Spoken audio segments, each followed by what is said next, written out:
Chers étudiants, bienvenue à tous les étudiants qui suivent le module de mécanique du point. Donc voilà un exercice intéressant. On va parler un peu de ce que c'est qu'une force conservative et comment calculer l'énergie potentielle d'une force conservative et comment déterminer les positions d'équilibre, quelles sont les positions d'équilibre stables, instables et comment déterminer l'équation du mouvement à partir d'une étude énergétique. Bien. Donc le problème est le suivant. Donc d'abord des questions générales. On vous dit comment établir qu'une force est conservative, ou bien quand est-ce qu'on va dire qu'une force est conservative. Établir l'énergie potentielle de pesanteur associée au poids, force de rappel, et j'ajouterai au cas d'une force de gravitation. Donc ça c'est les cas classiques. Donc essayez de retrouver l'équation de l'énergie potentielle en utilisant le gradient. Ensuite, on va étudier cet exercice-là. Donc, vous avez ici une perle, point P, qui est attachée avec un ressort de constante de raideur K, et qui est assujettée à se déplacer sans frottement selon ce demi-cercle de rayon A, et vous avez ici la même distance A. D'accord? Autrement dit, ce triangle est un triangle isocèle. D'accord? Bien. Donc, le point P est attaché à un ressort, l'autre extrémité est fixée au point O'. Voilà, on vous dit exprimer la longueur L du ressort qui est O'P en fonction de A et de θ. Montrez que l'énergie potentielle s'écrit sous cette forme-là. Ensuite, par un choix judicieux, on vous dit que l'énergie potentielle va être sous cette forme. En fait, vous voyez, vous avez cosinus θ et vous avez cosinus θ sur 2. Donc, on peut choisir juste les paramètres A et L0 de telle façon que toute cette constante soit égale à 2 racines de 3. Donc, on vous donne cette expression. Et on vous dit pour θ positif, déterminer les positions d'équilibre et étudier leur stabilité et démontrer que le système est conservatif et en déduire l'équation du mouvement différentiel suivi par θ. Et pour le cas des petites oscillations, déterminer la période du mouvement. Donc voilà un exercice intéressant où on va parler un peu des choses essentielles. Qu'est-ce que c'est qu'une force conservative? Donc une force conservative, ça veut dire qu'elle dérive d'un potentiel. C'est-à-dire je peux écrire la force F comme étant le gradient d'une fonction scalaire qui est l'énergie potentielle. F égale à moins gradient de EP. Et si je multiplie les deux côtés par D de L, donc gradient de EP scalaire D de L, c'est tout simplement la différentielle de EP. Et F scalaire D de L, c'est delta W. Donc une force est conservative. Si je peux calculer le travail, c'est delta W, je peux l'écrire comme étant moins la différentielle. Donc faites attention, le travail c'est delta. L'énergie potentielle, c'est une différentielle. Donc si je peux écrire delta W égale à moins D de EP, la force elle est conservative. Donc, si je ne peux pas exprimer la force comme étant la différentielle totale exacte d'une fonction scalaire, dans ce cas-là, c'est une force qui n'est pas conservative. Quelques cas particuliers, le poids.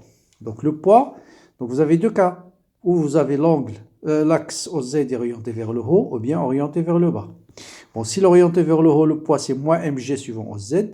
Et ça, je peux l'écrire comme étant moins la dérivée par rapport à z de mgz, suivant OZ. Or, la dérivée par rapport à z suivant z, c'est tout simplement le gradient de la fonction scalaire mgz. Donc, je rappelle, le gradient en coordonnées cartésiennes, c'est d sur dx, d sur dy et d sur dz. Comme ici, il ne dépend que de z, il va rester uniquement d sur dz suivant z. Donc, je peux dire tout simplement que l'énergie potentielle dans ce cas-là, c'est moins mgz, mgz plutôt, parce que le travail c'est moins le gradient de EP, c'est moins gradient de EP, donc l'énergie potentielle c'est mgz, plus une constante bien sûr, lorsque l'axe est orienté vers le haut. Et bien sûr, ce qui change lorsque l'axe est orienté vers le bas, vous avez ici un signe moins, donc ici vous allez avoir un signe plus, donc tout simplement dans ce cas-là, l'énergie potentielle ce sera moins mgz plus une constante. Voilà pour le poids. Pour le ressort, donc je prends le cas par exemple d'un ressort de longueur x et sa longement c'était x0. Vous savez que la tension de rappel, ou la force de rappel, c'est moins k facteur de x moins x0 suivant ex. J'appelle cet axe-là x. Et cette tension-là, je peux l'écrire comme étant la dérivée par rapport à x de 1,5 kx moins x0 au carré suivant x. Et ça, c'est tout simplement moins le gradient de cette fonction scalaire.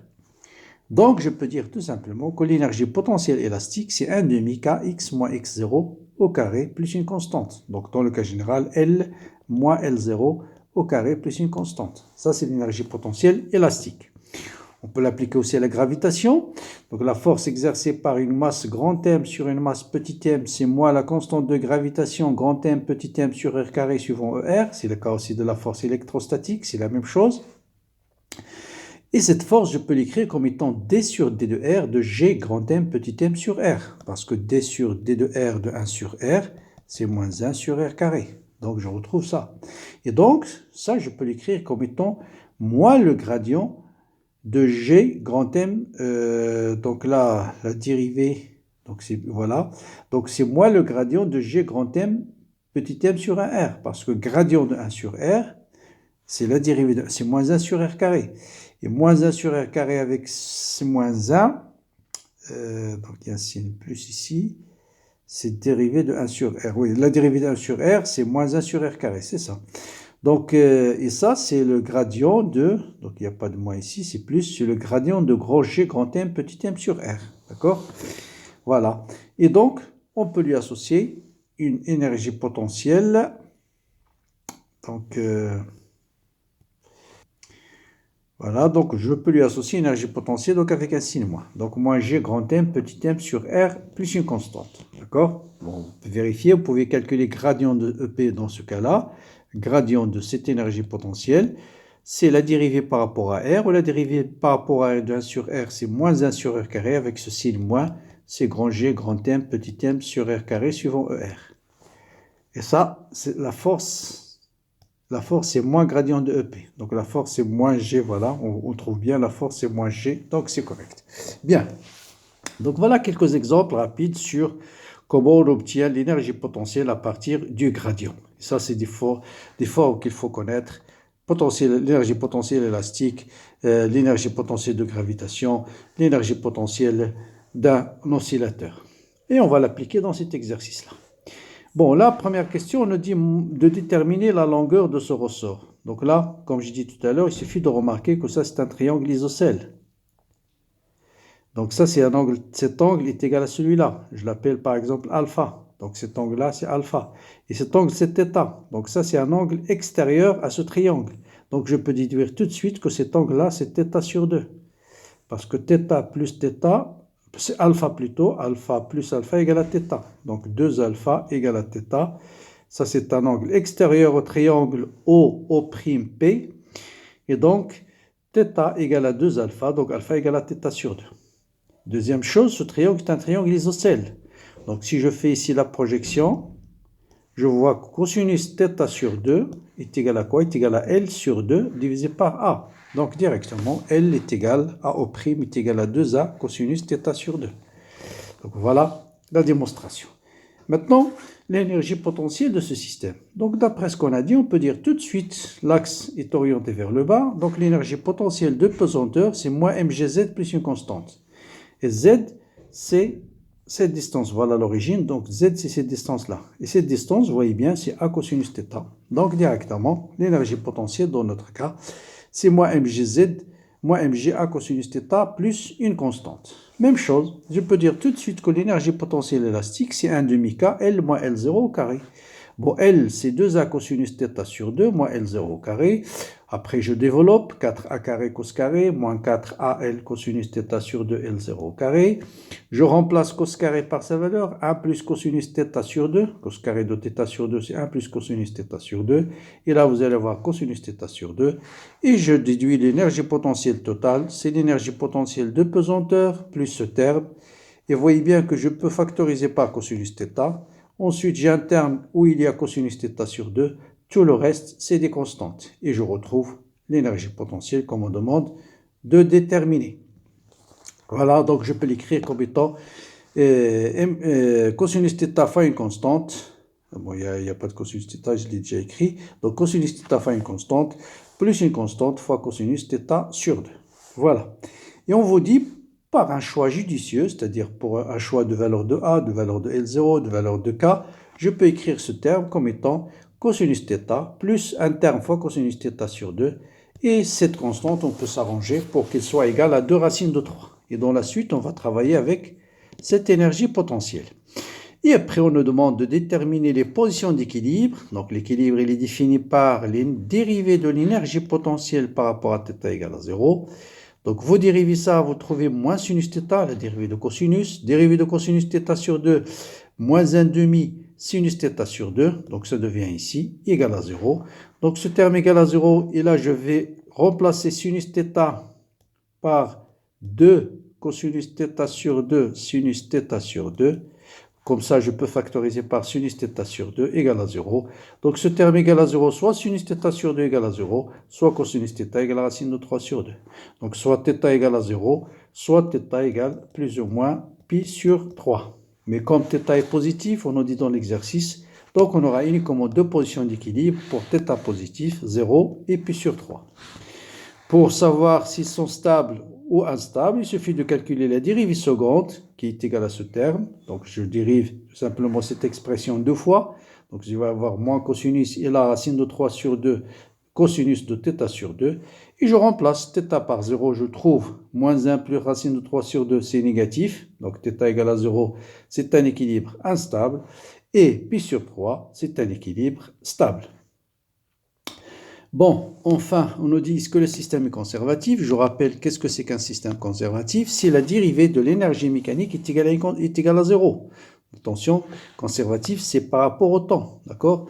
Or, la dérivée différentielle de M, c'est delta, le travail des forces non conservatives. Ici, on a la réaction qui est une force non conservative.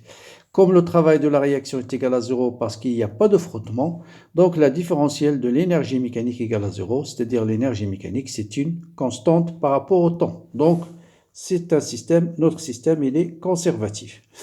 Bon, pour déterminer l'équation du mouvement, il suffit de dire, puisque l'énergie mécanique est une constante par rapport au temps, donc sa dérivée par rapport au temps est nulle, et on dérive tout simplement l'énergie cinétique plus l'énergie potentielle. Donc l'énergie cinétique, c'est 1 demi m r θ point au carré. Donc r, c'est A. Donc la dérivée de θ point au carré, c'est θ point θ seconde. Ici, c'est θ point sinus θ. Ici, c'est θ point sinus θ sur 2.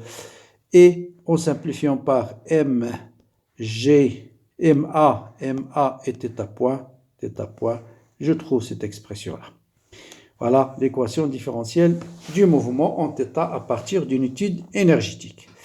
Bon, dans le cas des petites oscillations, on va remplacer bien sûr sinus θ, c'est de l'ordre de θ, sinus θ sur 2, c'est de l'ordre de θ sur 2, et vous voyez bien que je retrouve une équation de la forme θ seconde plus oméga carré θ égale à 0. Donc c'est un mouvement oscillatoire de période de pi sur oméga. Donc voilà pour cet exercice que j'ai reçu de l'un des élèves, des étudiants, et que j'aimerais bien partager avec vous parce que je trouve qu'il contient beaucoup d'informations intéressantes sur le calcul de l'énergie potentielle, sur le calcul de l'équation du mouvement à partir de l'énergie potentielle et sur la notion de force conservative, de système conservatif.